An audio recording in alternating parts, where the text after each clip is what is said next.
What is up, everyone? Darkside Phil here, and welcome to the first episode of a new series that I am starting called Gaming on the Go. And this series is going to be dedicated to looking at games that you can actually get off of iTunes for your iPad and or in some cases for your iPhone. Or also some iPods also work with them. In the past several years, we've seen gaming really jump to new heights on mobile devices, okay?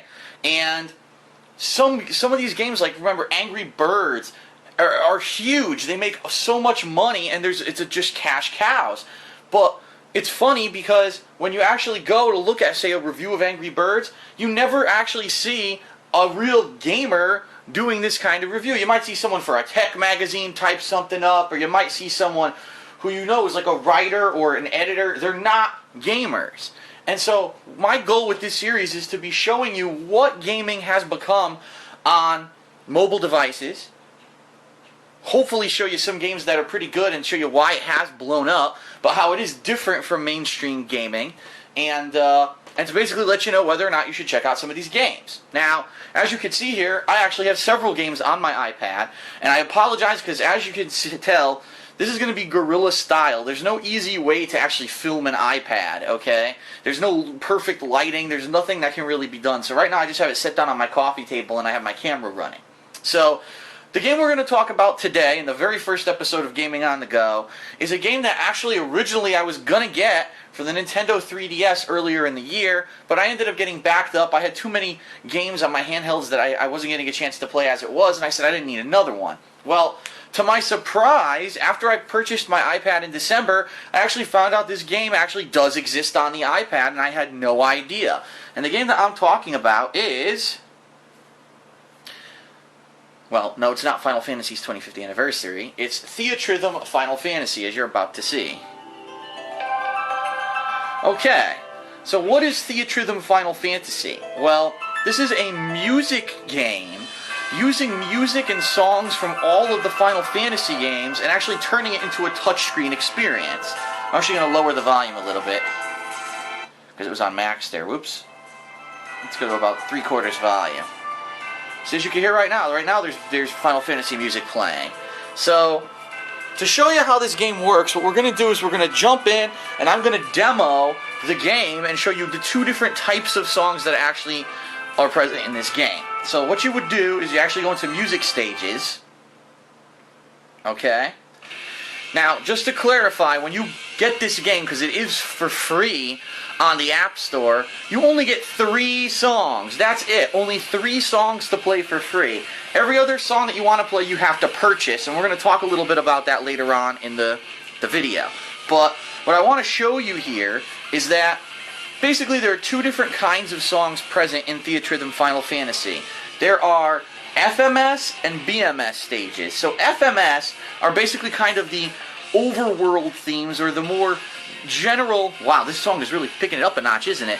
Let me lower it a little bit more so that we can we can not be distracted. It's the more overworld themes of the Final Fantasy series. So, for example, the overworld theme for Final Fantasy VI and Final Fantasy VII, all those are there. But the battle themes are a simulation of a Final Fantasy battle where you pick 4 characters and you're going to go up against monsters and stuff. Here it is. Okay, and as you can see, you've got basic score, expert score, and ultimate score that represent 3 difficulty ratings for the song, but then you have these harder versions of the song that you can unlock, like I said, as you play through the game, and you get bonuses for performing well. So let's do a quick demo of how this works. For this, since I'm playing it sideways, obviously, I'll do basic score. Now, what happens is every time that you go to play a song, you actually get to pick a party. That's right, you actually have 4 characters from the Final Fantasy universe that you have the ability to pick. And as you can see here, it's ones from all different Final Fantasies. You've got Terra from Final Fantasy VI. You've got Butts from Final Fantasy V. Look at that. Cecil from Final Fantasy IV. If you go further up, there's Cloud from Final Fantasy VII. I forget what the fuck his name was from Final Fantasy VIII, because I hated that game. Same thing with Final Fantasy 9. I never played it, but him. You got Titus from Final Fantasy 10. You've actually got one of those weird-looking fucking creatures from Final Fantasy 11. That weird-ass MMORPG. Vaughn. You got Lightning from Final Fantasy 13. So you actually have a character from every single Final Fantasy game is selectable, and there's actually more characters that you can buy for, I believe it's a couple bucks each, either $1 or a couple bucks each. Later on, if you want to, you can buy it off the store. So what you do is you pick a party of 4 people. So just to show you, I had Cloud selected. Get out of there. Let's go back to Cloud. And each character actually has unique abilities during the song. So if you screw up, one character might cast a spell, and it might take back the fact that you made that mistake. So let's go ahead and we're going to play this song to give you an example of an FMS song. What I just did there is because I did a combo streak during a certain period of time, it actually changed my character out to a chocobo, who now advances the song a little bit faster, but also gives you bonus points if you get a perfect streak during it. Oh, I did bad on that one. And usually I am much better, it's just that I'm playing this sideways.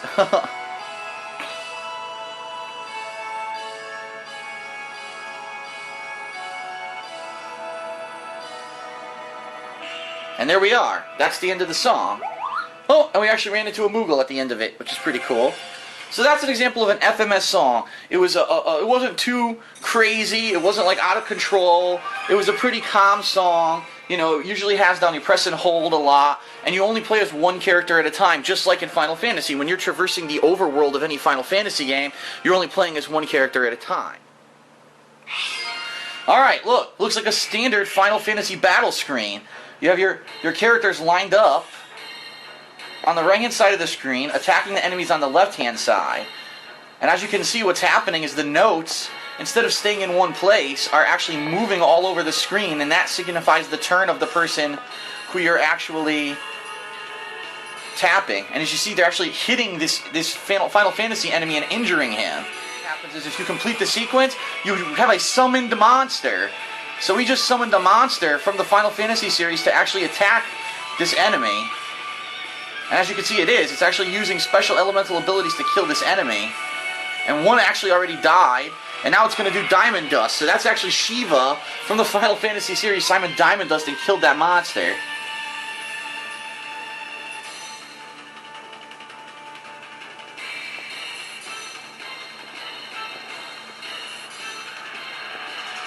There you go.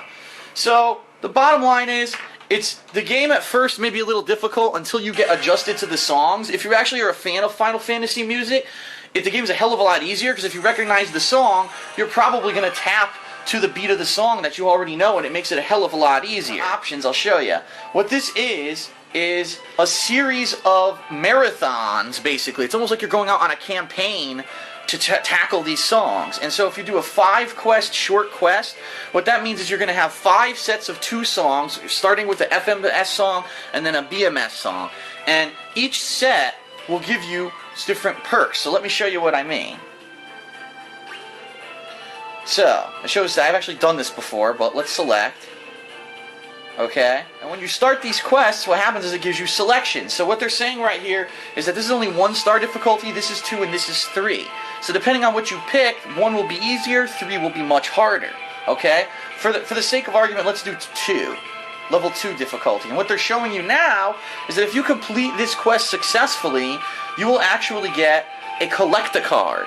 And a collect-a-card is a collectible, which I'll go back now and I'll show you what those are. It's a collectible that you actually have a collection of cards that show all the Final Fantasy characters from the history of the Final Fantasy universe here on the main menu. So just to show you my collection, over the time that I've been playing this game, some of the cards that I've accumulated. Look at this. We've got different characters. Who's this? Let's go back to the beginning here. That was the end. You've got characters from the Final Fantasy universe. Look, you've got Cecil there. You've got Cloud. We've actually got there Snow from Final Fantasy 13, Kain from Final Fantasy 4, Lightning, Sephiroth right there. And then you start to have summoned monsters, and then you also have other monsters. Look, the Black Knight boss from one of the Final Fantasy games. I can't read what the... Oh, Scarmiglione. He's from Final Fantasy 4. He's one of the Elemental Fiend bosses.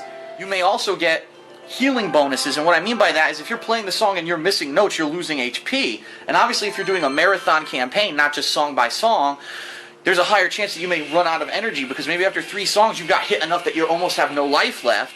Well, some of these campaigns will actually give you bonus health back at the end of the completion of the campaign. Okay? We'll actually go to status here. See? So as you can see, Vaughn, he has two abilities right now. His proactive is Fortune's Refrains. This is active for the entire length of the stage, slightly increases the luck of all party members. And then there's reactive, Mimic. Activated by receiving good or better 125 times. Mimics the effects of the last reactive ability used. And there's people that have completely different abilities. Look, here's Cloud has Weapon Break. Activated when a boss monster appears in a BMS, so in a battle song. Greatly reduces the monster's attack power. Ink picks completely random songs based out of the songs that you have unlocked and able to play. Okay? So right now it picked Crystal Cave Expert Score version of Crystal Cave from Final Fantasy III because I picked a medium difficulty. So this is a medium difficulty song according to the game.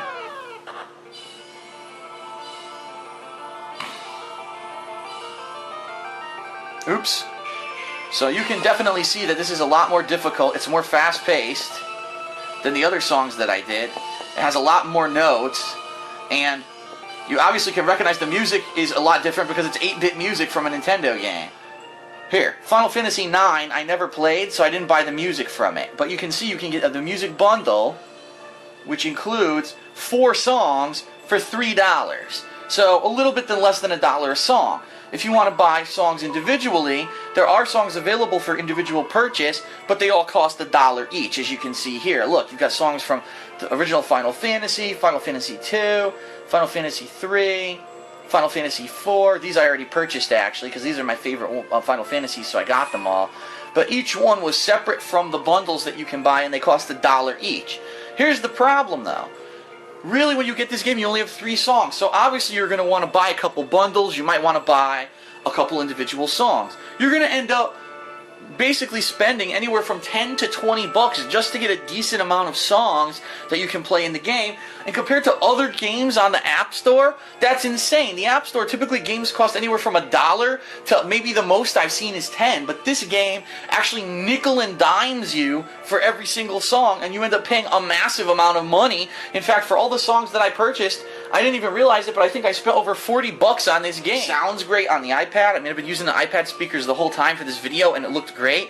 But my one major complaint is the cost. It's just so expensive of a game when all these other games on the iPad are a couple bucks. This one is literally, if you want a decent library of songs, you're going to be pocketing at least $20 you're going to be spending, if not more. Like I said, I ended up spending something like 40 bucks in order to get a good library of songs. So, for my first Gaming on the Go video, let's wrap it up. And I'm going to say that Final Fantasy Theatrythm is a fun and interesting game, but it's just too expensive of a game right now. Unless you're really a die-hard hardcore fan of Final Fantasy and its music, you're probably not going to want to spend this kind of money. Especially when, if you have a Nintendo 3DS, this game is already available on it, probably at a much discounted rate, and you get most of the songs already that you have to purchase individually if you get this game on the iPad. So, weighing it on a scale, I'm actually going to do these videos on a scale of 1 to 5. So 1 star being the worst, 5 star being a great, amazing experience. I'm actually going to give Final Fantasy Theatrythm a 3.5. I think the game itself is fun. I think that the music is classic and great, and you get to pick and choose which tracks are your favorites from the Final Fantasy universe and play them. And I definitely like the quest medley, I like the collectibles, I like the fact that the characters level up, and that there's different kinds of songs between the FMS and the BMS, but it's too damn expensive. Right now, the thing is just too expensive of a game when you can go off and buy probably 10 games for the cost of this game and have all those on your iPad. So it's a great game if you're a fan of Final Fantasy, get it, but understand you're going to be spending a lot of money. Alright. So that's it for the first episode of Gaming on the Go. I hope you found it informative, now that you know a little bit more about Final Fantasy Theatrythm. And I will see you next time with another gaming app.